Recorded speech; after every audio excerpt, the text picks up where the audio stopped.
আসসালামু আলাইকুম। আমরা আজকে দেখবো হচ্ছে আমাদের যে সফটওয়্যার ইঞ্জিনিয়ারিং সাবজেক্টটা আছে ওইটা মেটের মধ্যে আমরা বেসিক্যালি কোন কোন জিনিসগুলো দেখে যাব, কোন কোন জিনিসগুলো চাইলে একটু অ্যাভয়েড করা যাবে, ওই জিনিসটা একটু ক্লিয়ার বেসিক ধারণা নিব এক্সামের প্রস্তুতির জন্য। ফার্স্ট অফ অল আমি যদিও বা ওই প্রথম সেগমেন্ট ছাড়া দ্বিতীয় এবং তৃতীয় সেগমেন্টের কিছু করাইতে পারি না বা পড়াইতে পারি না। বেসিক্যালি জিনিসটা হচ্ছে এগুলো হচ্ছে বেসিক্যালি সবকিছু হচ্ছে থিওরিটিক্যাল জিনিস, যেগুলো মুখস্থের উপর ভিত্তি করে কি করতে হবে, এক্সামে লিখতে হবে। তো এখানে আহামরি আমার দৃষ্টিতে আহামরি পড়ানোর বা বোঝানোর আহামরি এখানে কিছু নাই। ওই দৃষ্টি থেকে পারপাসে আমি ওইগুলার ক্লাস নিচ্ছি না। ওই সুবাদে জাস্ট যতটুকু আজকে বলবো ততটুকু দেখলে আশা করি সবকিছু কভার হয়ে যাবে। তাছাড়াও আমার যতটুকু মনে হয় যদি কোয়েশ্চেনটা আমাদের বদিউল বিপ্লব স্যার করে তাইলে মোটামুটি ধরে নিতে পারো প্রিভিয়াস কোয়েশ্চেন থেকে উনি দিবে। আর উনি যথেষ্ট ইজি কোয়েশ্চেন করবে। মোটামুটি ভাবেই বলা যায় এই সিস্টেমের এই সফটওয়্যার ইঞ্জিনিয়ারিং কোয়েশনটা মোটামুটি খুব ইজি হবে, অত বেশি হার্ড হবে না। ওই জন্য বইয়ে যদিও ওই জিনিসগুলো খুবই এক্সপ্লেন ভাবে বলা আছে, অত কিছু লেখার দরকার নাই। বেসিক জিনিসটা মাথায় নিয়ে যাবা, এর উপর এক্সপ্লেন তুমি যতটুকু এক্সপ্লেন করতে পারো একটা কোয়েশ্চেন ওই পারপাসে এক্সপ্লেন করবা। যে পারপাসে তোমাদের স্যার বা ম্যাডাম তোমাদেরকে ইনস্ট্রাকশন দিছিল বা পড়াইছিল ওইটা ওই ওয়েটা বেশি প্রেফারেবল আমার কাছে মনে হয়। এখন দেখো ফার্স্ট অফ অল তিনটা সেগমেন্ট আছে।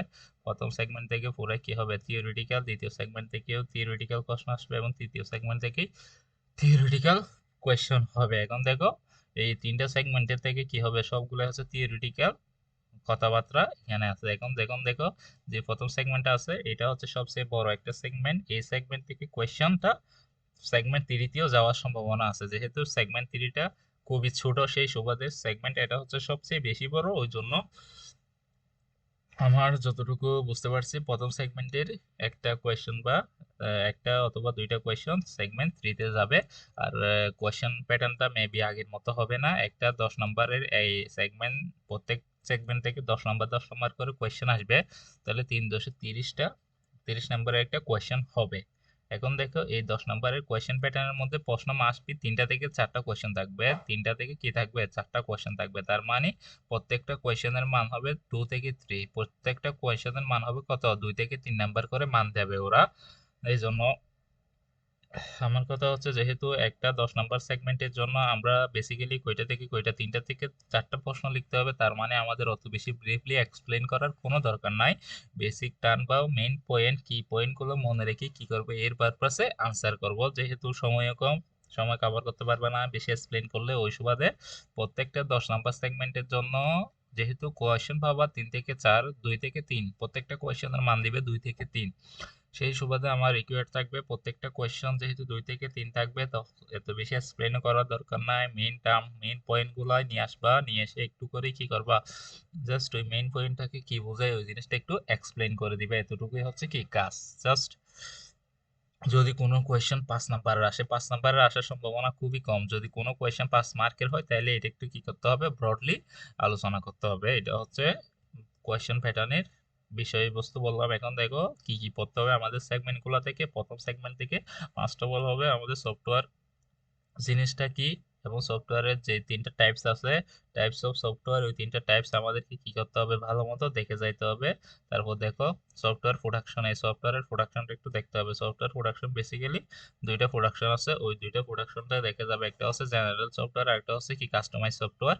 ওই জেনারেল সফটওয়্যার এবং কাস্টমাইজ সফটওয়্যার কি এবং এগুলার এক্সাম্পল দেখবা, আর এগুলার কি অ্যাডভান্টেজ কি কি এবং বা অ্যাডভান্টেজ অথবা ফিউচার কি কি পাওয়া যায় এই জেনারিক এবং কি কাস্টমাইজ সফটওয়্যার কি এবং এটার কি কাজে লাগে। এই কোয়েশ্চেনটা একটা দেখবে, এটা হচ্ছে 2 স্টার একটা কোয়েশ্চেন, এটা 2 স্টার একটা কোয়েশ্চেন। তারপর দেখো তারপর হচ্ছে নেচার অফ সফটওয়্যার ইঞ্জিনিয়ারিং, এই প্রশ্নটা প্রিভিয়াসে অনেকবার আসছে সেই সুবাদে এটা হচ্ছে কি 3 স্টার। এটা দেখে যাবা। মূলত এখানে 5টা কি পয়েন্ট আছে, ওই কি পয়েন্টকে তোমরা কি করবা ভালো মতো একটু এক্সপ্লেন করার চেষ্টা করবা। তারপর দেখো এই challenge face in the software engineering, software engineering মধ্যে কি কি চ্যালেঞ্জ আছে এই কোয়েশ্চেনটা প্রিভিয়াস অনেকবার আসছে, তাইলে এটাও 3 স্টার দিয়ে দাও।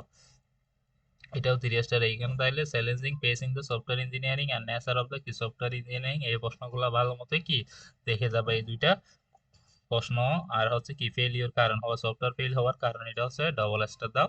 এটা আসতে পারে নাও আসতে পারে, অত বেশি ইম্পর্টেন্ট না, জাস্ট একটু কি দিবা দেখে নিবা। তারপরে হচ্ছে দেখো এখান থেকে আরেকটা হচ্ছে কি what is the software, software এবং সফটওয়্যার ইঞ্জিনিয়ারিং মধ্যে পার্থক্যটা কি, ওইটাও এরকম কোয়েশ্চেন প্রিভিয়াস আসছে, ওই ধরনের কোয়েশ্চেন একটু কি দেখবা। দেখো চ্যালেঞ্জ সফটওয়্যার ইঞ্জিনিয়ারিং, এটা কি 30টা, তাইলে এই সেগমেন্ট থেকে বেসিক্যালি আমাদের তিনটা মোস্ট ইম্পর্টেন্ট কোয়েশ্চেন আসার সম্ভাবনা আছে। তারপর দেখো সফটওয়্যার ইঞ্জিনিয়ারিং এবং এই কম্পিউটার সায়েন্সের মধ্যে পার্থক্যটা কি, এটা এরকম কোয়েশ্চেন গুলো প্রিভিয়াস আসছিল সেই সুবাদে এই কোয়েশ্চেন গুলো একটু কি দেখবা। তারপর হচ্ছে কি তারপর হচ্ছে ক্যারেক্টারিস্টিক, তাহলে ক্যারেক্টারিস্টিক হচ্ছে ভেরি ভেরি ইম্পর্টেন্ট, এই প্রশ্নটা মাস্ট মাস্ট আসার সম্ভাবনা আছে, এটা 30টা দাও। এটা হচ্ছে 30টা দাও, তাহলে আমরা এখান থেকে মূল তিনটা কোয়েশ্চেন পাইছি, একটা হচ্ছে কি ক্যারেক্টারিস্টিকের কোয়েশ্চেন, দ্বিতীয়টা হচ্ছে নেচার অফ সফটওয়্যার নেচারটা দেখছি, তৃতীয় নাম্বার একটা কোয়েশ্চেন দেখছি সেটা হচ্ছে কি, তৃতীয় নাম্বারে আরেকটা এখানে কোয়েশ্চেন দেখছিলাম সেটা হচ্ছে ওই চ্যালেঞ্জ, কি কি চ্যালেঞ্জের সম্মুখীন হইতে হয়, একটা বাস্তব রিয়েল লাইফ এক্সাম্পল দাও। এই তিনটা কোয়েশ্চেন থেকে মাস্ট একটা পাবা, একটা হচ্ছে কি সফটওয়্যার ইঞ্জিনিয়ারিং ক্যারেক্টারিস্টিক, তারপর হচ্ছে নেচার অফ সফটওয়্যার ইঞ্জিনিয়ারিং, তারপর হচ্ছে কি চ্যালেঞ্জ কি কি সম্মুখীন হয়, ওই চ্যালেঞ্জ গুলা মাস্ট একটু দেখে যাবা। এই কোয়েশ্চেনটা বসে বসে দেখবে, এটা আসার মতো একটা প্রশ্ন, এটা মাস্ট মাস্ট আসার সম্ভাবনা বেশি।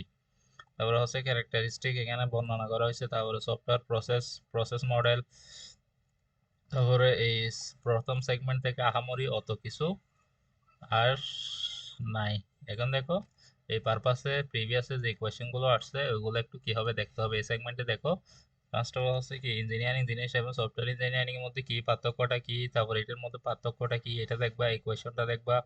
তারপরে হচ্ছে সফটওয়্যার ইঞ্জিনিয়ারিং কম্পিউটার সায়েন্স, ওইটা অত বেশি গুরুত্বপূর্ণ না। তারপরে হচ্ছে চ্যালেঞ্জ কি কি চ্যালেঞ্জের সম্মুখীন হয়, এই কোয়েশ্চেনটা বললাম, এটা ভালো মতো কি করবা, পাঁচটা টাইপ আছে এগুলো ভালো মতো দেখতে হবে। তারপর হচ্ছে দেখো কাস্টমার এবং জেনেরিক সফটওয়্যার, সফটওয়্যার প্রোডাকশনের যে দুইটা টাইপস আছে ওই দুইটা টাইপস ভালো করে দেখবা। তারপর হচ্ছে এই কোয়েশ্চেনটা ইম্পর্টেন্ট, হার্ডওয়্যার কেন নষ্ট হয়ে যায় বাট সফটওয়্যার কেন কি নষ্ট হয় না বা চেঞ্জ করা যায় না, এই জিনিসটা এই কোয়েশ্চেনটা প্রিভিয়াস অনেকবার আসছে। তারপর হচ্ছে নেচার অফ, এটা তো বললাম এই কোয়েশ্চেনটাই মাস্ট দেখবা। তারপর হচ্ছে কি ক্যারেক্টারিস্টিক গুলো কি করতে হবে মাস্ট দেখতে হবে। তারপর হচ্ছে কি কি চ্যালেঞ্জের সম্মুখীন হইতে পারি আমরা একটা সফটওয়্যার ডেভেলপ করতে গেলে, ওই কোয়েশ্চেনটাও কি করবা মাস্ট দেখবা। তারপরে কস্ট অফ, কি কস্ট দেখো মেনটেনেন্স কস্টের যে একটা জিনিস আছে এই কোয়েশ্চেনটাও একটু কি দেখে যাবা। তারপর হচ্ছে সবচেয়ে ইম্পর্টেন্ট হচ্ছে কি এই ফ্রেমওয়ার্ক, এটা হচ্ছে সফটওয়্যার ডেভেলপমেন্টের প্রসেসের একটা কি ফ্রেমওয়ার্ক, এই ফ্রেমওয়ার্কটা কোয়েশ্চেনটা প্রিভিয়াস অনেকবারই আসছে, এটা একটু ভালো মতো কি করতে হবে দেখে যাইতে হবে। এই সেগমেন্ট থেকে আশা করি এই কোয়েশ্চেন গুলোই দেখলে হবে প্রথম সেগমেন্ট থেকে, এগুলো সবচেয়ে বেশি ইম্পর্টেন্ট। তারপর দেখো দ্বিতীয় সেগমেন্ট থেকে কি কি দেখতে হবে, দ্বিতীয় সেগমেন্ট থেকে হচ্ছে কি এই দ্বিতীয় সেগমেন্টের এই কোয়েশ্চেন থেকে এই সফটওয়্যার ডেভেলপমেন্ট লাইফ সাইকেল, এই কোয়েশ্চেনটা মাস্ট মাস্ট দেখে যাবা, এই কোয়েশ্চেনটা মাস্ট দেখে যাবা, এই কোয়েশ্চেনটা অবশ্যই অবশ্যই আসবে, এই জন্য এই কোয়েশ্চেনটা ভালো মতোই দেখবা।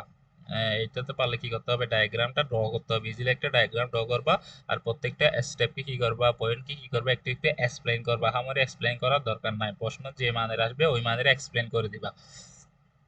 তারপরে হচ্ছে এই কোয়েশ্চেনটা মাস্ট দেখে যাবা। তারপরে হচ্ছে এইটা চাইলে এই জিনিসটা চাইলে স্কিপ করা যায়, এটা অত বেশি গুরুত্বপূর্ণ না, এটা চাইলে স্কিপ করা যাবে। তারপরে হচ্ছে এর মধ্যে সবচেয়ে বিষয় হচ্ছে কি একটা মডেল মাস্ট আসবে, একটা নাইলে দুইটা মডেল এই সেগমেন্ট থেকে মাস্ট আসবে। মডেল গুলো হচ্ছে কি দেখো ফার্স্ট অফ অল এই ওয়াটার মডেল, ওয়াটারফল মডেলের মধ্যে তিনটা টাইপস আছে, একটা হচ্ছে classical waterfall model, classical waterfall মডেলটা শিখলে বাকিগুলা কি ইজিলি করতে পারবা। ক্লাসিক্যাল ওয়াটারফল মডেলের আপডেট ভার্সনটা হচ্ছে কি প্যারালাল ওয়াটারফল মডেল, আর হচ্ছে ওয়াটারফল ভি মডেলটা হচ্ছে দুইটার কম্বিনেশন, ক্লাসিক্যাল এবং প্যারালাল দুইটার কম্বিনেশন হচ্ছে কি ওয়াটারফল ভি মডেল। তারপর হচ্ছে সবচেয়ে বেশি করে শিখবা হচ্ছে অ্যাজাইল মডেল, এই অ্যাজাইল মডেলটা বেসিক গুলো ভালো মতোই শিখবা। তারপর হচ্ছে দেখো স্পাইরাল মডেলটা হচ্ছে অ্যাজাইল মডেল এবং ওয়াটারফল মডেল দুইটার কম্বিনেশন হচ্ছে কি স্পাইরাল মডেল, এটা হচ্ছে হাই রিস্ক মেনটেন করার সময় ইউজ করা হয়, তাহলে অ্যাজাইল মডেলটা ভালো করে শিখে যাবা। তারপরে যে টাইপই আসুক না কেন এখানে তিনটা বা চারটা টাইপস আছে, দেখো অ্যাজাইল মডেলের তিনটা বা চারটা টাইপ আছে, তোমরা এমন ভাবে অ্যাজাইল মডেলটা শিখে যাবা যাতে কি সবগুলোর পারস্পেক্টিভে কি করা যাবে কোয়েশ্চনটার আনসার দিতে পারো, এইভাবেই শিখতে হবে। এই এর মধ্যে এটা হচ্ছে দ্রুত কি করা অ্যাপ্লিকেশন ডেভেলপ করা হচ্ছে কি রিফাইন দ্য অ্যাপ্লিকেশন ডেভেলপমেন্ট, এটা একটু কি শিখবে, এই সবগুলো হচ্ছে একই ক্যাটাগরি কি সেম জাস্ট একটু একটু ডিফারেন্ট আছে, এমন ভাবে শিখবে অ্যাজাইল মডেলটা যাতে কি করা যায় বিশ্লেষণ করা যায়। যদি কোনো একটা কোয়েশ্চেন আসে এমন যে তোমার এখান থেকে কি করো একটা মডেল চুজ করো যেটা তুমি নিজেই ডেভেলপ করার জন্য বা এই সিচুয়েশনের জন্য কোন মডেলটা বেস্ট, তখন তুমি সবসময় মনে রাখবে অ্যাজাইল মডেলটা সবসময় কি পারফেক্ট সবার জন্য কি এজেল মডেলটা সবচেয়ে বেশি পারফেক্ট। ওই জন্য কোয়েশ্চেন যেমনই হোক না কেন, ফার্স্ট অফ অল যদি কোনো মডেল চুজ করতে বলে তুমি এজেল মডেল চুজ করবা, এরপর হচ্ছে স্পাইরাল মডেল চুজ করবা। কখন? যখন কি হবে, রিস্ক থাকবে, হাই রিস্ক থাকবে, তখন স্পাইরাল মডেলটা কি করতে হবে, এক্সপ্লেইন করতে হবে। তারপর হচ্ছে দেখো এখান থেকে হচ্ছে কি, আর এই ওয়াটারফল মডেলের ফিগারটা একটু দেখে যাবো, ক্লাসিক্যাল। তারপরে হচ্ছে কি অ্যাডভান্টেজ ডিসঅ্যাডভান্টেজ, তারপর হচ্ছে প্যারালাল ওয়াটারফল মডেলের ডায়াগ্রামটা দেখবা। তারপর হচ্ছে এই ওয়াটারফল মডেল বি এর ডায়াগ্রামটা দেখবা।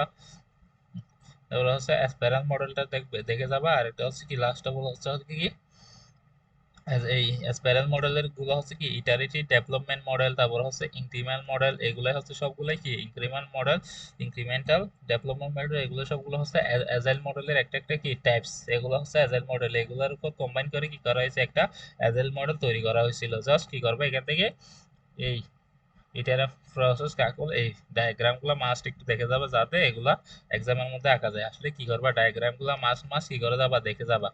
আর এখানে ইম্পর্টেন্ট বলছিলাম কি এজেল মডেলটা একটু দেখলে হবে, এজেল মডেলটা টোটাল এজেল মডেলটা একটু দেখবা। এইখান থেকে বেসিক্যালি এই কোয়েশ্চেন গুলো হবে এখান থেকে, আর আহামরি কোনো কোয়েশ্চেন আসবে না। এসডি এলসি এই কোয়েশ্চেনটা মাস্ট দেখে যাবো, ওইটা ইম্পর্টেন্ট। আর একটা হচ্ছে মডেল আসবে, এই দুইটা জিনিস এখান থেকে বেসিক্যালি দেখে যাবা। আর যে মডেলই আসুক না কেন, ওইটার অ্যাডভান্টেজ ডিসঅ্যাডভান্টেজের উপর ভিত্তি করে জিনিসগুলো একটু ব্রিফলি আলোচনা করলেই চলবে। এখানে আহামরি এই যে মডেলগুলো আছে এগুলার এক একজনের পার্সপেক্টিভ দিক থেকে কি হবে, কোয়েশ্চেন ভিত্তিক আলাদা হবে। কারণ হচ্ছে এই মডেলগুলার কোনো কি নাই, আহামরি লিমিটেশন নাই, এগুলো হচ্ছে আনলিমিটেশনের কি কিছু মডেল। ওই জন্য এগুলোকে তুমি চাইলে কি করতে পারো, যেভাবে সম্ভব ওইভাবে মূল থিমটা ঠিক রেখে বাকি কাজটা কি করতে পারো, এক্সপ্লেন করতে পারো। যদিও সবগুলো মডেলের মধ্যে কি কম বেশি ফিউচার গুলো কি কম বেশি কি আস্তত বা কি একই ধরনের হয়ে থাকে। ওই জন্য মডেলগুলো ভালো মতো দেখবা। তারপর দেখো তৃতীয় সেগমেন্ট থেকে রিকোয়ারমেন্ট, এই রিকোয়ারমেন্টে যেই রিকোয়ারমেন্ট আছে, রিকোয়ারমেন্ট জনিত যে চারটা কি আছে, এই কোয়েশ্চেনটা মাঝ দেখে যাবে। চারটা টাইপ আছে, user requirement, system requirement, functional requirement, non functional requirement. এর মধ্যে নন ফাংশনাল রিকোয়ারমেন্টটা হচ্ছে সবচেয়ে বেশি ইম্পর্টেন্ট। এই নন ফাংশনাল রিকোয়ারমেন্ট এবং ফাংশনাল রিকোয়ারমেন্ট কি, কোথায় ইউজ করা হয়, ফোকাসে কি রাখে, এক্সাম্পল গুলা কি, এগুলা দেখবা। তাহলে নন টাইপিং এর ক্ষেত্রে কি, তারপর হচ্ছে প্রোডাক্ট রিকোয়ারমেন্ট, আর হচ্ছে কি অর্গানাইজ এবং কি, এগুলো একটু দেখবা। তারপর হচ্ছে এই প্রোটোটাইপিং এই কোয়েশ্চেনটা মাস্ট দেখে যাবে। এটা হচ্ছে 3 স্টার। প্রোটোটাইপিং হচ্ছে কি সফটওয়্যার, বাস্তব সফটওয়্যার তৈরি করার আগে একটা কি করা, প্রোটোকল তৈরি করা, যে আমার সফটওয়্যারটা কি হবে, কিভাবে কাজ করবে, এগুলো আগে ভাগে কি করা, ফাইনাল সিস্টেম দাঁড় করানোর আগে আগে একটা কি ডেমো সিস্টেমের মাধ্যমে কি করতে কাজ করা। ডেমো সিস্টেমে কাজ করে আমার সফটওয়্যারে এই ফিচার গুলো থাকবে, এই ফিচার গুলো থাকবে না, ফলে কি হবে, যে ক্লায়েন্ট আছে তিনি সহজে বুঝতে পারবে তার সফটওয়্যারটার কি ফাইনাল আউটপুটটা কিরকম হবে, তার টেকনিক্যালি কিরকম হবে, টাইম কতটুকু লাগবে, টোটাল বেসিক জিনিসটা কি ইউজার বা যে আমাদের সফটওয়্যারটা ডেভেলপ করতে দিচ্ছে সেই ইজিক্যালি সেই জিনিসগুলা বুঝতে পারবে। এটা হচ্ছে প্রোটোটাইপের ক্ষেত্রে এই ফিগারগুলো মাস্ট মাস্ট দেখে রাখবা। এই ফিগার দেখো, এখানে যে চিত্রগুলো আছে এই ফিগারগুলো কি মাস্ট ড্র করবা। প্রোটোটাইপিং কাকে বলে লিখার পর এই বেসিক ডায়াগ্রাম গুলা মাস্ট। এটার আবার দুইটা টাইপস আছে, এই দুইটা টাইপস এর মধ্যে একটা হচ্ছে কি থ্রু এ ওয়েব, এটা হচ্ছে এই ফিগারটা, আর হচ্ছে এই ফিগারটা দেখবা, আর হচ্ছে কি এই দুইটার সংখ্যা দেখবা। এই কোয়েশ্চেনটা মাস্ট ইম্পর্টেন্ট। এখান থেকে যে দুইটা কোয়েশ্চেন আছে, রিকোয়ারমেন্ট ফাংশনাল এবং নন ফাংশনাল, আর হচ্ছে লাস্টের যে দুইটা, এগুলো হচ্ছে সবচেয়ে বেশি ইম্পর্টেন্ট। এগুলো ভালো মতোই দেখবা। আশা করি এতটুকু দেখলে মোটামুটি সবকিছু কভার করতে পারবা। সবচেয়ে ব্রিফলি দেখবা হচ্ছে সেগমেন্ট ওয়ান থেকে সেগমেন্ট 3 তে কোয়েশ্চেন যাইতে পারে, সেগমেন্ট 2 তে কোয়েশ্চেন যাইতে পারে। ওই জন্য কারণ যেহেতু এখানে ইম্পর্টেন্ট জিনিস বেশি হচ্ছে কি সেগমেন্ট ওয়ানটা ভালো করে দেখবা। যদি এটা আমি ক্লাস নিয়েছিলাম কি কি পড়ানো ছিল, ওই ফরম্যাটে ওয়াইজ মেনটেন করলে আশা করি ভালো কর ভাই। সেগমেন্ট 3টা জাস্ট মুখস্থ, এখানে ভাই আমার কিছু বোঝার নাই, জাস্ট মুখস্থ করবা। মুখস্থ করে মুখস্থ গিয়ে লিখে এসে আসবে, এতটুকু হচ্ছে কাজ। আশা করি বুঝতে পারছো। আসসালামু আলাইকুম।